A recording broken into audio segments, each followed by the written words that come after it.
तर next point आहे की सतर्श विधाने आणि व्यत्यास. त्यालाच इंग्लिशमध्ये म्हणतात कंडिशनल स्टेटमेंट्स अँड कॉन्व्हर्स. ठीक आहे, याच्यामध्ये दोन भाग आहे की सतर्श विधान आणि व्यत्यास. सतर्श विधान म्हणजेच काय, आता सपोज तुम्हाला एक वाक्य दिलंय, ठीक आहे, आणि त्या वाक्यामध्ये जर तुम्ही वापरला आहे, दोन शब्द वापरले की जर आणि तर. फॉर एक्झाम्पल आता जर एक उदाहरण घ्यायचं झालं तर तुम्ही काय म्हणू शकता, जर मी खूप अभ्यास केला तर मला जास्त मार्क्स मिळतील. याच्यामध्ये कोणते दोन शब्द वापरले आपण, जर आणि तर. ठीक आहे, जर का कोणता पार्ट आहे की जर मी अभ्यास केला तर मला जास्त मार्क्स मिळतील. जरचं जे स्टेटमेंट आहे म्हणजे जरचं जे वाक्य आहे काय, जर मी जास्त अभ्यास केला तर त्या भागाला काय म्हणतात, पूर्वांग म्हणतात. आणि तरचं जे स्टेटमेंट असतं, तरच्या पुढे जे वाक्य असतं त्याला काय म्हणतात, उत्तरांग म्हणतात. आता इथे मी एक उदाहरण घेते, काय, समभुज चौकोन. समभुज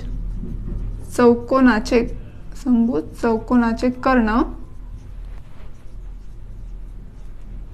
एकमेकांना लंबदुभाजक असतात.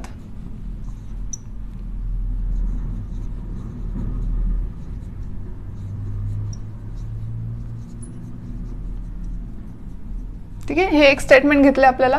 आता आपल्याला काय करायचंय की याचं सतर्श विधान तयार करायचंय. मग सतर्श विधान तयार करायचं असेल तर आपल्याला ते कसं, कोणत्या लँग्वेज मध्ये लिहावं लागेल, जर आणि तरच्या. त्यालाच इंग्लिशमध्ये काय म्हणतात, इफ देन. If then. ठीक आहे, या लँग्वेज मध्ये लिहावं लागेल. यालाच मराठीत म्हणतात जर आणि तर. तर मग हे विधान आपण कसं लिहू शकतो की आता सतर्श विधान. ठीक आहे, सतर्श विधान कसं लिहू शकतो आपण. आता इथे काय दिले आपल्याला, समभुज चौकोनाचे कर्ण एकमेकांना लंबदुभाजक असतात. मग सतर्श विधान अशा लँग्वेज मध्ये येईल की जर दिलेला चौकोन समभुज चौकोन असेल तर त्याचे कर्ण एकमेकांना लंबदुभाजक असतात. जर दिलेला चौकोन समभुज चौकोन असेल तर त्याचे कर्ण एकमेकांना लंबदुभाजक असतात.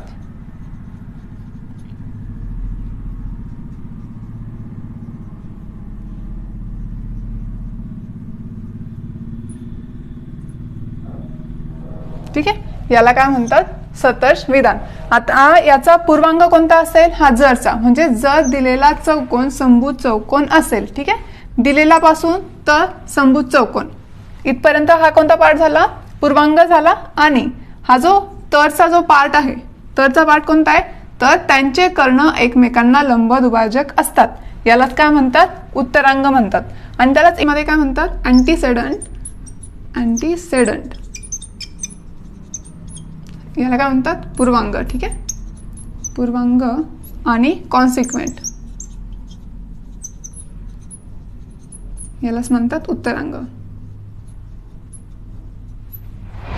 आता आपण कोणतं स्टेटमेंट घेतलेलं, सतर्श विधान. दिलेला चौकोन जर समभुज चौकोन असेल तर त्याचे कर्ण एकमेकांना लंबदुभाजक असतात. आता याचा जर व्यत्यास करायचा झाला म्हणजेच काय, कॉन्व्हर्स ऑफ दिस स्टेटमेंट. मग व्यत्यास काय असेल, जर. आता व्यत्यास कसा करायचा, आपण जर आणि तरचे जे स्टेटमेंट आहे ते इंटरचेंज करायचे. म्हणजे जरचं जे स्टेटमेंट आहे, ठीक आहे, जरचं जे स्टेटमेंट आहे ते काय करायचं, तरला लिहायचं. आणि तरचं जे स्टेटमेंट आहे ते कशाला लिहायचं, जरला लिहायचं.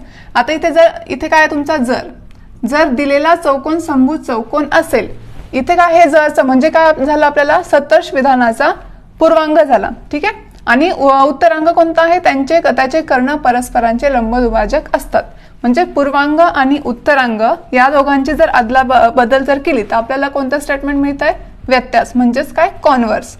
मग इथे जर आपण अदला बदल केली, आपण दिलेला चौकोन समभुज चौकोन असेल, इथे काय लिहिला, तो तर साठी लिहिला. ठीक आहे, आणि जर साठी कोणतं स्टेटमेंट लिहिलंय, एखाद्या चौकोनाचे कर्ण परस्परांचे लंबदुभाजक असतील. आता हा जो व्यत्यास आहे तो कसा मिळतो आपल्याला, की जर एखाद्या चौकोनाचे कर्ण परस्परांचे लंबदुभाजक असतील तर तो चौकोन काय असतो, समभुज चौकोन असतो. हे एकदम उलट लिहिलं आपण सतर्श विधानाच्या. म्हणजे इथे आपण काय समभुज चौकोन मानला होता, आधी काय होता, दिलेला चौकोन कसा होता, समभुज चौकोन होता. आणि त्याच्यावरनं आपण काय म्हणू शकत होतो की त्याचे कर्ण परस्परांचे लंबदुभाजक असतात. आता इथे आपण काय मानलंय की एखाद्या चौकोनाचे कर्ण जर परस्परांचे लंबदुभाजक असतील तर तो कोण काय मिळतो आपल्याला, समभुज चौकोन मिळतोय. ठीक आहे, मग हे काय झालं सतर्श विधान आणि हे काय झालं व्यत्यास विधान. आता आपण सतर्श विधान जर सत्य असेल म्हणजे जर खरं असेल तर त्याचा जो व्यत्यास असतो तो खराच असेल असं नाही. आता इथे जर आपण बघितलं काय चौकोन समभुज चौकोन आहे म्हणजेच काय सपोज आपण एच्या समभुज चौकोनाची डायग्राम काढली तर आपल्याला काय मिळेल. ठीक आहे, हा जो आहे तुमचा समभुज चौकोन असेल तर त्याचे कर्ण काय परस्परांचे लंबदुभाजक असतात. म्हणजेच काय हे जे कोण आहे ते किती डिग्रीचे असतात 90 डिग्रीचे असतात. राईट, हे सगळे काय असतात लंब असतात. लंबच म्हणजेच काय 90 डिग्री. आणि आपल्याला काय दिलंय जर दिलेला चौकोन समभुज चौकोन असेल तर त्याचे कर्ण परस्परांचे लंब दुभाजक असतात. हे काय झालं कर्ण झालेत हे दोन. मग हे काय दोन्ही पण कर्ण परस्परांना काय लंब दुभाजक आहेत. ठीक आहे, हे विधान सत्य. मग याचा जो व्यत्यास आहे तो काय उलट जर एखाद्या चौकोनाचे कर्ण तुम्हाला एखादा चौकोन दिलेला आहे. ठीक आहे, सपोज हा तुमचा चौकोन आहे तर त्याचे कर्ण आता सपोज हे दोन कर्ण काढले ते एकमेकांना काय लंब दुभाजक आहे म्हणजेच 90 डिग्रीचे. ठीक आहे, सगळे काय असणार आहे हे दोन्ही पण कोण 90 डिग्रीचे असणार आहे. तर तो कोण काय असतो समभुज चौकोन असतो. आता हे दोन्ही पण विधान काय झाले बरोबर झालेत. हा सतर्श विधान पण बरोबर आहे आणि व्यत्यास विधान पण बरोबर आहे. पण असं गरजेचं नाहीये की प्रत्येक वेळेस हा व्यत्यास काय असेल बरोबरच असेल. फॉर एक्झाम्पल जर आपण एक उदाहरण घेतलं काय सतर्श विधान. मग जर एखादी संख्या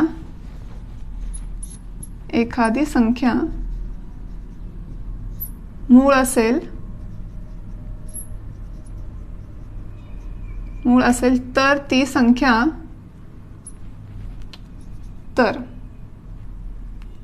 संख्या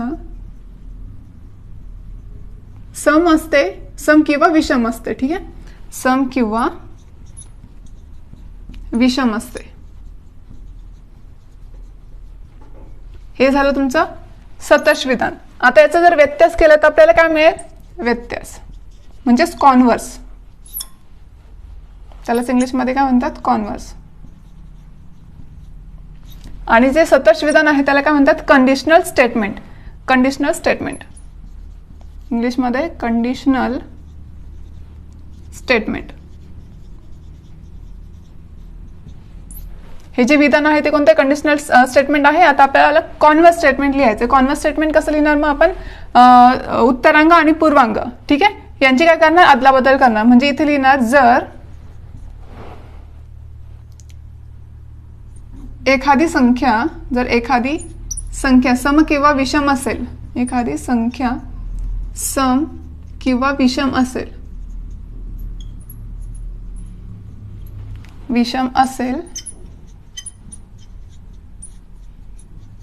तर ती संख्या मूळ असते.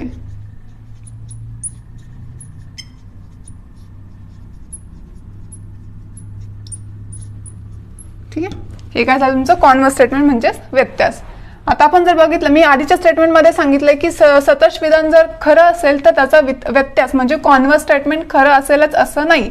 आता या विधानामध्ये दोन्ही स्टेटमेंट ट्रू आहेत. ठीक आहे, म्हणजे बरोबर आहेत. पण या विधानामध्ये जर आपण बघायचं झालं एखादी संख्या जर मूळ असेल. आता मूळ संख्या म्हणजे कोणती फॉर एक्झाम्पल 3. ठीक आहे, ही जी 3 नंबर आहे तो काय मूळ आहे म्हणजेच प्राईम नंबर. मग ती मूळ असेल तर ती संख्या एक तर सम असते किंवा विषम असते म्हणजेच काय इव्हन किंवा ऑड असते. आता हा जो 3 नंबर आहे तो मूळ आहे म्हणजेच प्राईम आहे. मग प्राईम आहे बरोबर असतो काय आहे ऑड. ठीक आहे, ऑड म्हणजेच काय विषम. म्हणजे हे जे विधान आहे सतत ते खरं आहे. काय एखादी संख्या जर मूळ असेल म्हणजे जर एखादा नंबर जर प्राईम असेल तर तो काय असतो ऑड असतो किंवा इव्हन असतो म्हणजेच काय सम असतो किंवा विषम असतो. आता याचं कॉन्व्हर्स स्टेटमेंट जे आहे काय जर एखादी संख्या सम किंवा विषम असेल तर ती संख्या मूळ असते. हे स्टेटमेंट प्रत्येक वेळेस ट्रू होत नाही.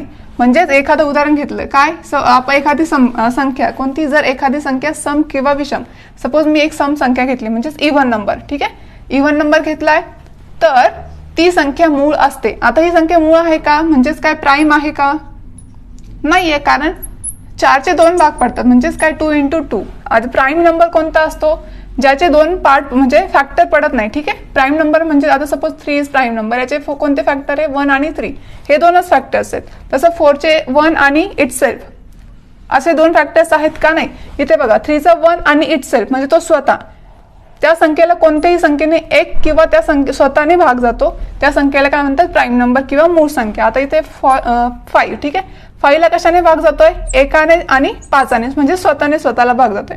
तसं 4 ला कशाने भाग जातोय, 2ने, 4ने आणि 1ने. ठीक आहे. म्हणजे याचे किती फॅक्टर्स झाले, 3 फॅक्टर्स झाले. म्हणजे हा जो नंबर आहे 4 हा आपल्याला काय मूळ संख्या आहे का, नाही.